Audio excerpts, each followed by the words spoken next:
Maman Blanche est morte à Lubumbashi, au Congo. Elle n'est pas morte en Turquie, selon les dernières informations qu'on vient d'avoir concernant l'affaire de Maman Blanche. Dans le témoignage de certaines personnes, le pasteur Marcelo aurait commandité minutieusement le meurtre de Maman Blanche. Quelques jours avant la mort de Maman Blanche, on a vu que le pasteur Marcelo lui a offert une bague en diamant, une très belle bague. Le but de ce cadeau-là, c'était tout simplement de laver leur image, parce que dans cette période-là, entre les deux, ça n'allait pas. On a même entendu une note vocale de Maman Blanche pendant cette période-là qui disait que si quelque chose lui arrive, on n'a qu'à savoir que c'est Marcelo. Tout a commencé le vendredi où le pasteur Marcelo organisait une très grande fête chez eux à la maison pour la célébration du baccalauréat de l'un de ses enfants. Le samedi, il a payé le billet d'avion de ses enfants plus de sa femme pour partir à Bruxelles, sans dire à sa femme qu'il allait l'inviter pour aller en Turquie. C'est arrivé maintenant à Bruxelles le samedi qu'il appelle Maman Blanche pour lui dire que je veux que tu partes en Turquie, que je te réserve une très grande surprise là-bas. Mais avant tout, tu dois déjà me rejoindre au Congo et que je suis à Lubumbashi. Donc, tu dois venir me retrouver là. Donc, le dimanche, elle part maintenant au Congo, à Lubumbashi, pour aller rejoindre le pasteur Marcelo. Et c'est à partir de ce moment qu'on n'a plus jamais eu de nouvelles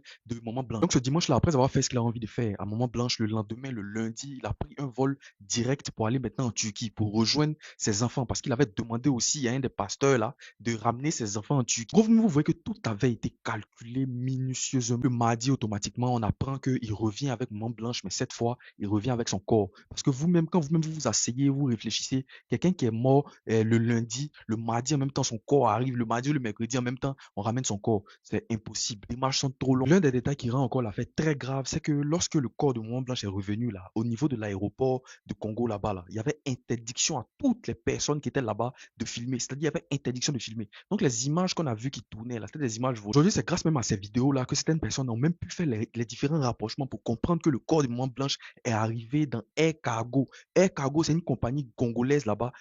En fait, c'est une compagnie nationale. Ça peut jamais aller en Turquie, en Europe ou bien même peut-être en Côte d'Ivoire. C'est-à-dire que le Air Cargo là, c'est uniquement local. Dans ça que Maman Blanche est arrivé. Les gars, je vous laisse avec quelques audios. Vous m'écoutez. Maman Blanche a quitté la RDC le samedi et Marcelo l'a suivi le dimanche à Lubumbashi.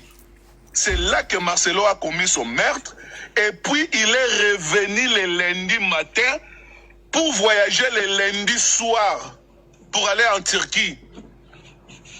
Voilà pourquoi Marcelo a deux versions.